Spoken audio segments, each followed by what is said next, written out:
ఔరంగజేబుని వణికించిన హనుమంతుడి గుడి. హలో అందరికీ, welcome back to my channel Karman ghat. ఇది హైదరాబాద్లో ఉన్న one of the oldest temple.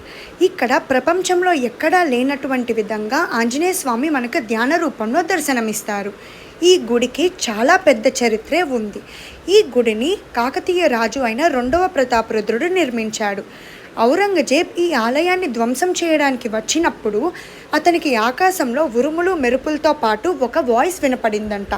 ఆ వాయిస్ ఏం చెప్పింది అంటే, హే రాజన్, ఏ మందిర్ తోడ్నా హేతో పెహ్లే కరో అప్నా మన్ఘట్. అంటే, ఓ రాజా, ఈ ఆలయాన్ని ధ్వంసం చేయాలి అనుకుంటే ముందుగా నీ గుండెను రాయి చేసుకో అని వినపడి. అప్పుడు ఔరంగజేబ్ ఈ ఆలయాన్ని ధ్వంసం చేయకుండా వెనక్కి వెళ్ళిపోయాడు. అప్పటి నుంచి ఈ ఆలయానికి కర్మాన్ ఘాట్ అనే పేరు వచ్చింది. ఈ ఆలయంలో పూరి జగన్నాథ్ ఆలయం, స్ఫటికలింగేశ్వర స్వామి ఆలయం, సరస్వతీదేవి ఆలయం ఇలాంటి ఇంకా చాలా ఉపాలయాలు కూడా కనపడతాయి. Follow for more.